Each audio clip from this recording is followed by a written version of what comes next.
But there's certainly been a lot of headlines these past years, from donating shoes to healthcare workers, and to the collaborations with Justin Bieber and Diplo and Post Malone. And we even saw Questlove wear a rock a pair on the red carpet at the Academy Awards. So where to begin? Let's start, and I'd love for you to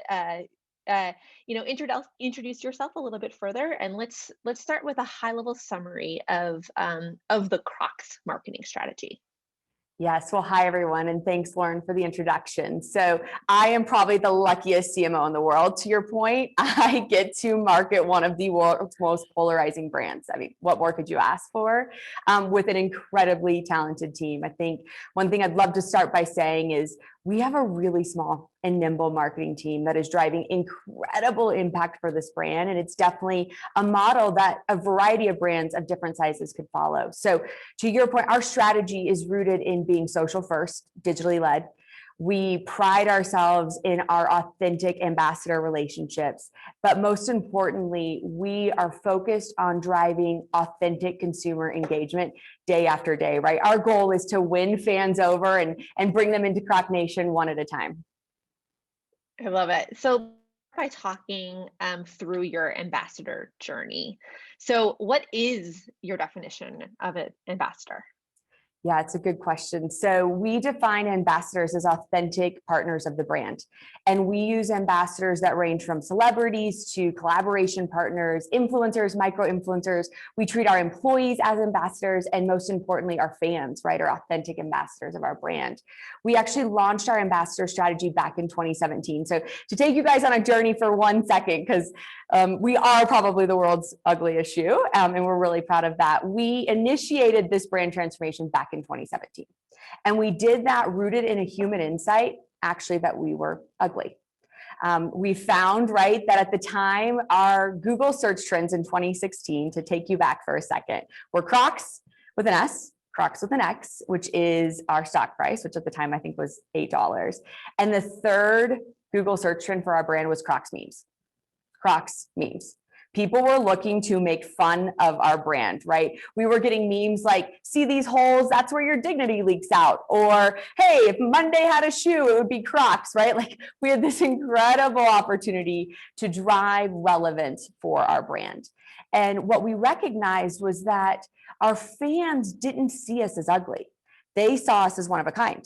And because we're one of a kind, they were able to resonate with the story of self-expression. And so as we go back to 2017, we actually rewrote our brand vision. Our brand vision is that everyone should be comfortable in their own shoes. And that really allows us to talk about the functional benefits of our incredible icon. But more importantly, it allowed us to introduce a global campaign, a global invitation that we still use today, an invitation to come as you are. And I back us up to that strategy for a second, because that is the foundation of our ambassador strategy as well, right? We work with authentic partners. When you go through the list of ambassadors we've had, from Post Malone to Justin Bieber, as you mentioned, Bretman Rock, all of these partners were fans of the brand before we ever worked with them. They were rocking their Crocs before Crocs were cool. And that is still a filter that drives our ambassador strategy today. And today we continue to shift it, right? You'll see more collaboration partners, more micro-influencers. You'll see us continue to celebrate fans. And that's how we'll continue to evolve as a brand. Amazing. So who is the Croc consumer today then? Yes, so we call our brand delightfully democratic, with a small d in democratic, right? You see 15-year-olds and 70-year-old grandmas all rocking their Crocs, and we, again, love that. I would say that, look, Crocs is a mindset. It's a mindset of self-expression. It's not defined by age or demographics, right? It really is about people who want to be comfortable in their own shoes and who they are. And that continues to ground us in how we think about our consumers around the world. Now, we have ignited this brand by becoming more relevant in youth culture. That was intentional. We continue to show up in meaningful and unexpected ways for a very young consumer, and that's continued to help drive resonance around the world. We run what we call globally led, locally relevant strategy, and that continues to work in markets from New York to Shanghai. Very cool. So let's talk about some of those partnerships and collaborations that have really touched on youth culture then. I think people, and especially a lot of marketers on this call, would be interested to hear about your partnerships and collaborations and how have they worked? Have they been successful? What would you maybe, or how do you continue to evolve and optimize them? Yes. So clearly collaborations have been at the heart of the resurgence of our brand. That being said, they are all grounded in authenticity. Post Malone's a great example. The Post Malone collaboration started with him tweeting that you can tell a lot about a man by the gibbets on his Crocs. So of course, as a brand at Crocs, we were like, okay, we've got to reach out to him. Let's see if we can create something powerful together. Because it really is about creative exploration of self-expression. So every collaboration that we do is unique. We're very intentional about who we work with, how we bring these activations to life, and want to give incredible compliments to our product team, right? Our product continues to innovate as it relates to collaborations, and the marketing team continues to push the envelopes in the way in which we bring these collaborations to market. We've worked with, yes, Post Malone, Justin Bieber, also Kentucky Fried Chicken, Christopher Kane, right? The list goes on and on and on.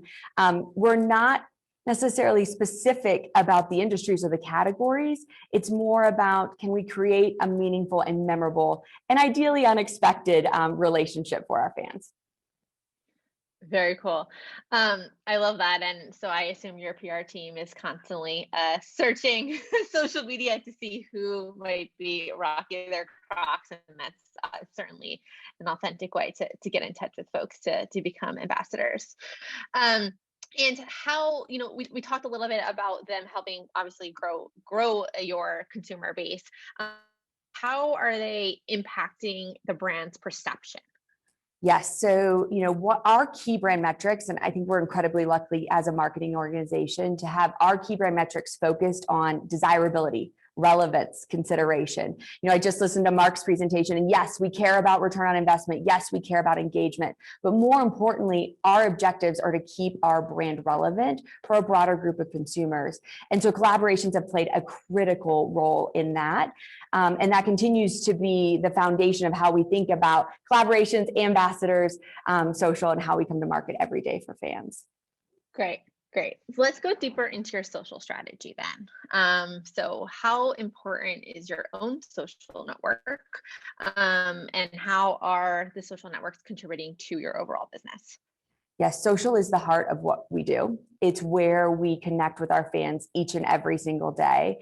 We started this brand transformation. Our budgets were small. Our reach was tiny, right? We had a lot of things to overcome as a brand, and we won our fans over one by one, day by day, showing up when they asked us to. I think we recognized the time, oh my gosh, I want to say we had less than 100,000 followers, but they were active and they were engaged, and they actually already coined themselves Croc Nation. So it was just our job to give Croc Nation what they want.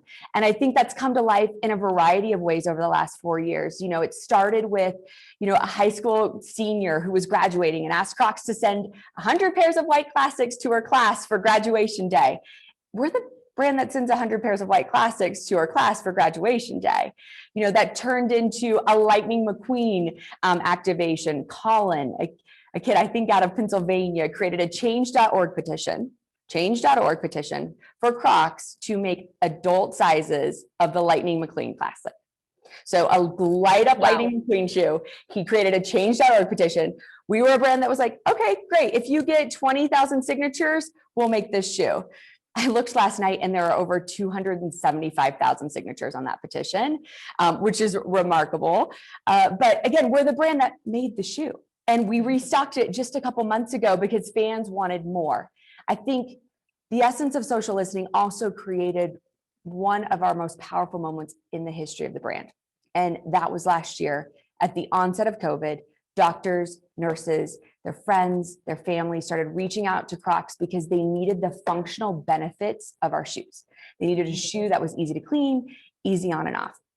And within 5 days of the first DM we got, we initiated Free Pair for Healthcare, which was our first and largest globally orchestrated giving program. We committed to giving tens of thousands of pairs of shoes away every day for as long as we could.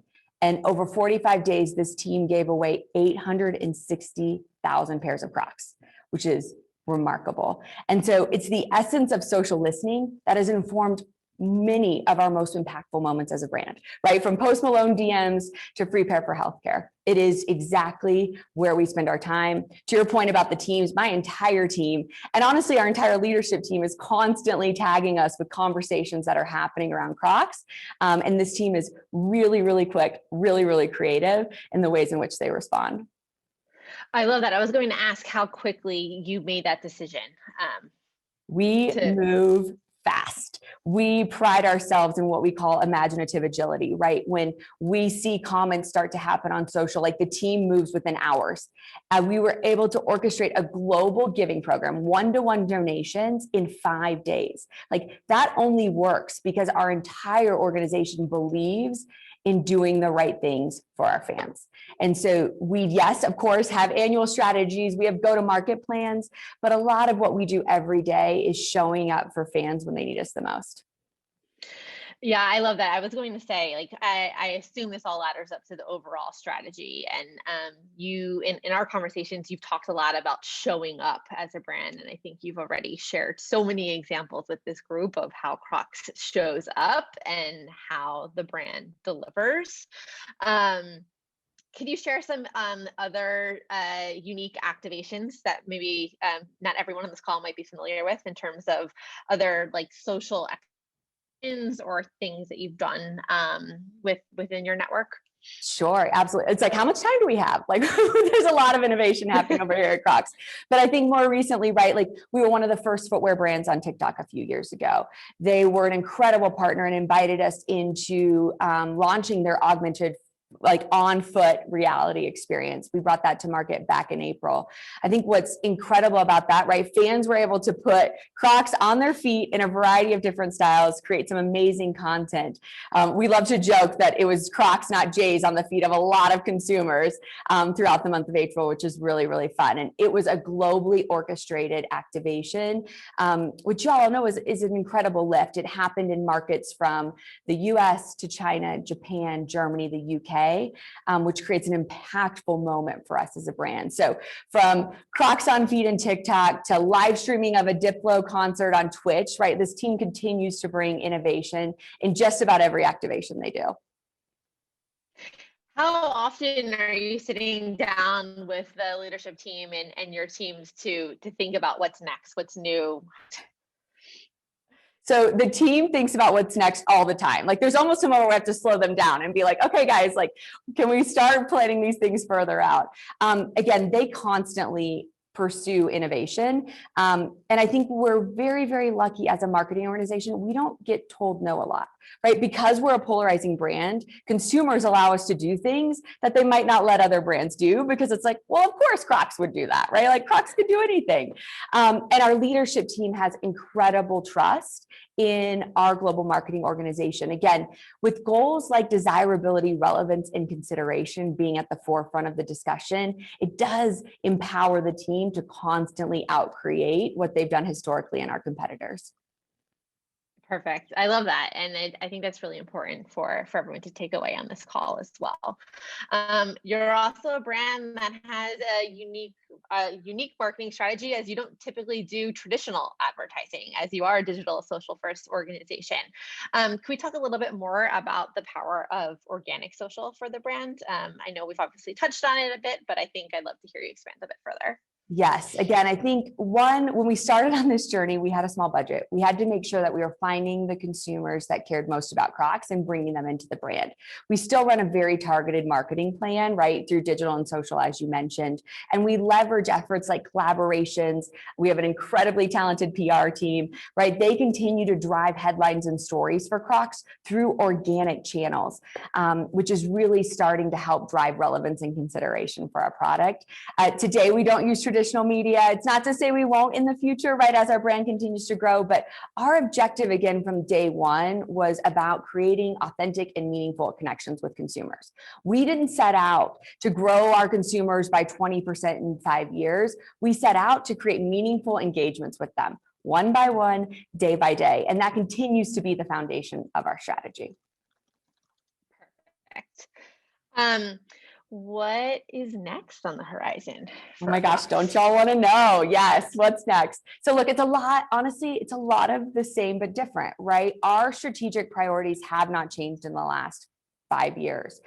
It's grounded in creating memorable, meaningful experiences for consumers. We're going to continue to be social first, digitally led. We're going to continue to leverage ambassadors to drive authentic reach and engagement on our behalf. You'll continue to see us bring innovations as it relates to collaborations in social in the future. I would say what comes next for Crocs is how we expand silhouettes, right? How we go from being this iconic clog to giving consumers other options to choose for our brand. We're really excited. I'm going to show this really quick because there's a Jibbitable 2-strap that we just launched that our fans are loving.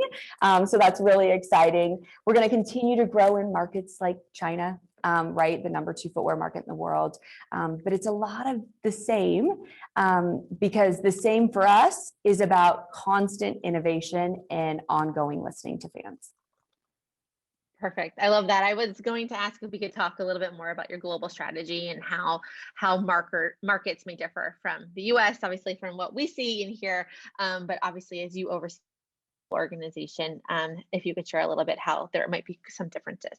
Yes. So to revert us back again on this journey, when we kicked off Come As You Are, actually prior to that, the brand was very fragmented around the world. And that's probably an important thing to highlight, right? Campaigns were different, key products were different. We'd stepped away from our icons. So we were trying to feature a lot of different things around the world. And so what we did to initiate this brand transformation was to centralize everything back to a global strategy rooted in our icon and rooted in our fans. And what we've learned, over the last 4 years is that the strategic priorities work in all these markets. The ways in which they come to life vary different, but we found that Come As You Are is a mantra that consumers in China and in LA can understand, right? It's a mantra that invites the world to be self-expressive, and we know that casualization of the footwear industry continues to serve at our advantage. I would say the way things come to life differently, right? Celebrities are more important in some markets like China. The ways in which social innovation happens and the speed at which it's happening in markets like China continue to keep us at the forefront. But we're lucky because with China being a focused market, we're able to understand early trends that often cascade into the US as well. So we're able to really understand what's happening with consumers and their behavior around the world. Interesting. Love that. Thank you for sharing. We have a question that came in that I want to ask. So also we will start to get to a Q&A in a couple minutes. So if anyone else has anything for me. But Heidi, how do you stay culturally relevant yourself? Oh my gosh, I have the world's most talented team, to be honest, that teach me every single day what's happening in the world around me. I think that's it, right? Like, I know everyone talks about empowering your team, but it's definitely not acting like in our leadership team, we don't act like we know everything. We trust the team to know our brand and to ensure that our brand shows up in authentic ways. So we really do run a culture of empowerment, because if it was me running our social channels, we would not be as cool as we are today. That's for sure. And what does your team look like? So do you have, a group of folks who just focus on certain social networks? So I think we would love to get a little bit of a peek underneath the hood. Oh my gosh, I'd love to turn the camera around so you could actually see what they look like, because they're really, really cool. No, but we have actually a really small team. We're really nimble.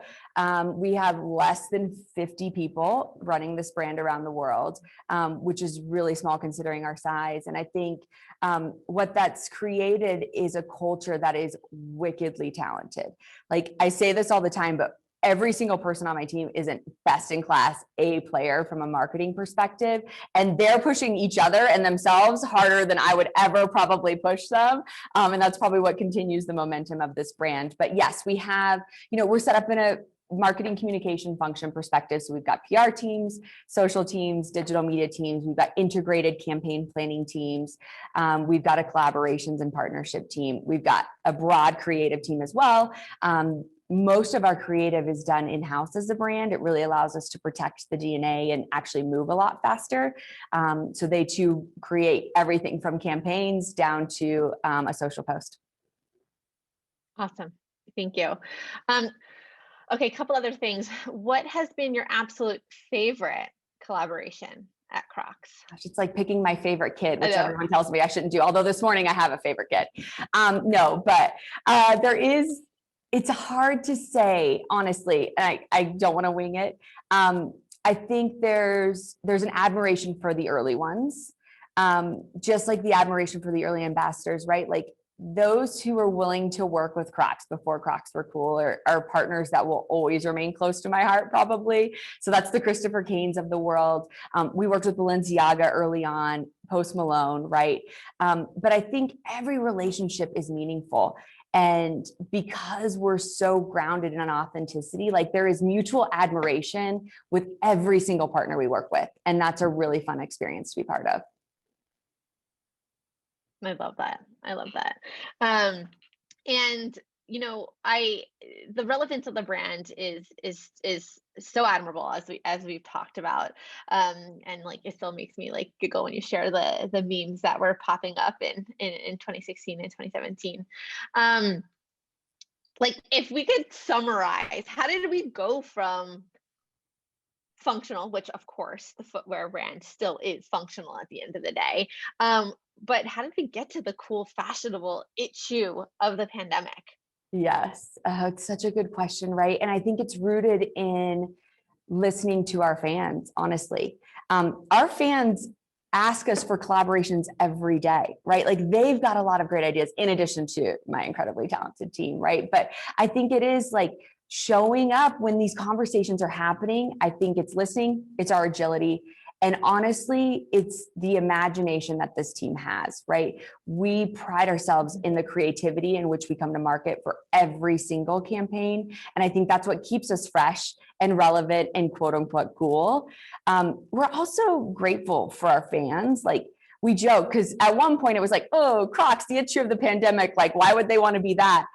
Then we realized it's like, no, like our fans are choosing us amidst a global pandemic to provide a little more comfort, a little more optimism, a little more of the unexpected in a moment that was incredibly uncomfortable for most of us. And so that's something we continue to ground ourselves in from a strategic perspective. And to quickly go back to memes, I saw my new favorite meme this week, which was Crocs are dangerous. You buy them to wear them at home. All of a sudden, mall, Crocs. Grocery store, Crocs. Birthday, Crocs. Wedding, Crocs. And it's so true. We just hired our social media manager who wore Crocs at her wedding, which is pretty cool. Before she worked here, I should say that. Before she came here, yes. That was like Questlove wearing them on the red carpet. He's like, we've been home and I'm just going to wear this pair because they're comfortable. Why not? I'm not going to lie. It has been a dream of ours since 2017 to get Crocs on the red carpet. So we love Questlove. There you go. They look great. Gold Crocs. What else? Who doesn't want them? Yeah. I know. So we talked about agility. How fast do you move on a celebrity type of collaboration? Yes. So we do include celebrities, ambassadors, influencers in annual strategies, right? Like we negotiate some of our celebrities far in advance. So they're integrated kind of throughout the year from a brand perspective. But we've brought collaborations to market in as fast as 3 to 4 months. And the team is constantly finding new influencers and ambassadors for our brand. And they do that really, really close to market. You're talking 90 to 30 to probably 10 days out as they continue to kind of listen and pay attention for who's could be the right partners for this meaningful campaign. Mm-hmm. Wow. It's pretty impressive to be able to operate at that speed. Yes, they're not tired at all. Like thank goodness they're wearing comfortable functional shoes like Crocs. Well played. Yeah. Okay, a couple of quick fire questions for you. How many pairs of Crocs do you own? I wish I could answer this, but it's like I have walls now in my closet, right? Because you just can't say no. Like something new comes out and you're like, of course I need the Diplo Crocs. Probably more than 30 or 40. I would say my favorite pair is one of the original yellows because I was in Croc Nation back in 2007. And I still have those at the forefront of my closet because once you're a Crocs fan, you're probably always a Crocs fan. I love that. I love that. Okay. What do you read, and what type of content do you consume to stay culturally relevant yourself? Yes, we're constantly reading and absorbing content, right? Like, and we share it really quickly amongst the team. I mean, we have this incredible team chat, and the team is constantly dropping in new articles, right? New trends, new Instagram hits, whatever it may be. So we all try to collectively, as a global marketing organization, make sure we're staying on top of the conversations that are happening. I did just finish Reed Hastings' No Rule Rules, right? The story about the Netflix culture, and I loved it. There was so many similarities in the ways in which they approach their culture that are similar to Crocs. So that was a really cool kind of recent read of sorts. And then, like everyone, a lot of podcasts in the car. The team's always sharing podcasts as well. And What's your favorite podcast, if you have one? oh my gosh, I have a lot of favorites. Um, is it weird to say Masters of Scale still? Like we've all said that for years, but it's still one of my favorites. I'm not gonna lie. Hey, there you go. Yeah. Back to the basics. I'm going to start asking you a couple questions from the audience as well. How are you facing the fact that in some countries, the Croc brand became generic for some shoes? Yeah, candidly, Crocs were generic gardening shoes all over the world, right? Like that's what we were perceived at here in the US. It was the same in Germany.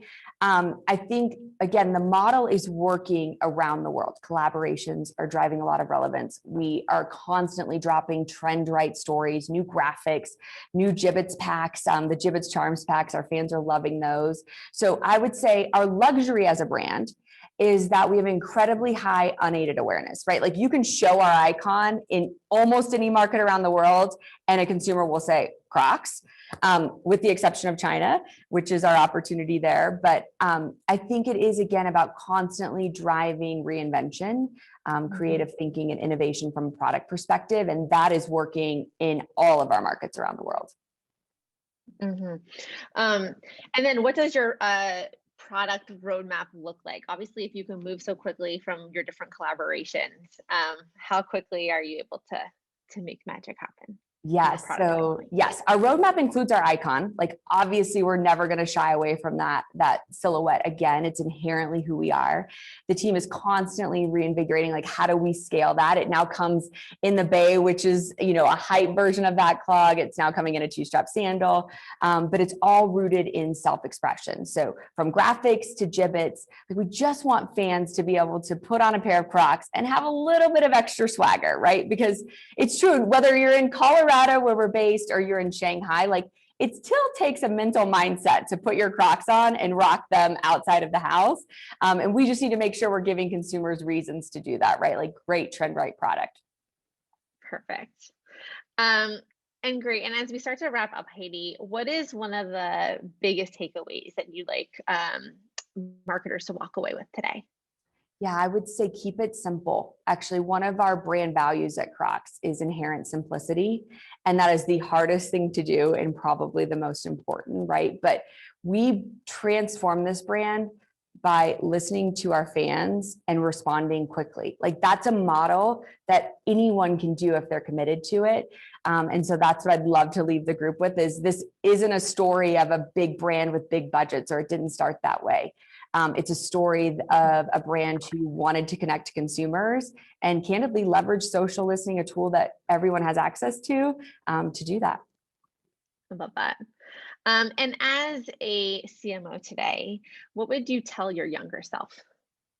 Oh my gosh, well, my one word of advice is to keep notes for your future self. I had a mentor 15 years ago tell me to write notes to like my future self. So I have this long log of all the things I wish I could have told my boss that I read back and I'm like, oh yeah, that would be helpful. Like if I was doing this for the team or that for my team. So I would say keep notes for your future self because that's proven very beneficial. I would say to have confidence in what you know about your consumer. Again, my social team knows more about our consumer than anyone else. And they're really confident in saying, hey, this is what's happening. This is how we jump in. And then I think it's a matter of trusting them to do the work. Perfect. I love And I had such a wonderful time getting to know you throughout this experience, and even going deeper into the transformation of the Crocs brand. So we certainly appreciate you taking the time to share this ambassador journey with us, and all of the successes that you have had. I think I need to hand it over back to the Brand Innovators team. Oh, we actually have some public questions. I'm sorry about that. Couple more. Sorry, you're not done yet. I was about to wrap, but we're not going to do that yet. What part do influencers play in your marketing funnel, the upper funnel and lower funnel of your marketing strategy? Yeah, we use them throughout, right? We use them to drive mass reach and awareness. We use them to drive engagement and consideration, and we definitely use them to drive conversion. So we use influencers throughout the level, right? From celebrities to micro influencers, year round across all of our campaigns. Perfect. And then what does the creative planning process look for you? And does that vary our marketing channels? Does it vary by channels? Kind of. Okay, so the creative planning process for us starts at the brand level, starts with our DNA, starts with annual strategies. And then it's definitely briefed in by concept, right? Like I have an incredibly creative team. So they're able to garner insights and bring creative to market in unique ways for just about every campaign that we do. We actually call our brand a global tapestry. So we like that we have unique representation and storytelling. We are not one size fits all. And so we don't bring creative to market that way either, which is a really important kind of point of differentiation for how we've grown over the last couple of years. So our brand is consistent across channels. Obviously, some of the tactics may change, some of the messaging may change, but we look and feel like Crocs in all consumer touch points, from digital media to our own brand D2C channels to even wholesale accounts are using our content as well. Great. And then we talked a little bit about the pandemic and how you pivoted your strategies, but there is a question about what was your biggest challenge over the pandemic or 2020? It's a good question. So like everyone, we paused for a second, reevaluated what mattered most for us. Candidly, I think we refocused our efforts on Prepare for Healthcare at the onset of the pandemic. So really galvanized us around a focus of doing good, which gave the brand and the team a lot of confidence to continue to do good things throughout the year. And then there was a moment where we were like, okay, our fans are ready again. They're ready for the unexpected. So we continued to drop collaborations and bring new products to market kind of through the middle and back half of the year. Perfect. I love that. And someone made comment. They said, "Congratulations, Heidi, on what you've done with Crocs. I was part of the starters back in 2005 in Crocs, Mexico. So I can really tell about your evolution." Well, thank you for that. Thanks for being a member of Croc Nation. We hope you're still rocking your Crocs. I love that. Okay. Any last words before we end today? No, thank you so much for having it again, Lauren. It was so nice to meet you. You as well. Thank you. Take care, all. Hi, Ariel. Hi, that was such an amazing conversation. Thank you both for joining our stage today. I think the one thing, actually a lot of things that I take forward in this is that I live in Colorado. So now I would love to come to the office. Yes, come visit us. We'd love to host you. All of those shoes behind you. I'm like, is that a virtual background or? No, this is real. Those are like Diplo, Post Malone. I mean, I could be on display all day here. I moved to Boulder, Colorado a few months ago, so let's connect. I would love to see those shoes. And Lauren, thank you for moderating such an incredible session. This was amazing. Of course, it's been so much fun. Like I said, like Heidi has such an incredible journey and works for such an amazing brand. So it's a lot of fun. So thanks for having me. Any last words before we hand it off to the next session? Outcreate. That's what I'd leave everyone with, right? Creative still matters for brands. So continue to focus on outcreating. Well, thank you so much. And so with that, I will introduce the next two speakers. Please welcome the Chief Marketing Officer at Square,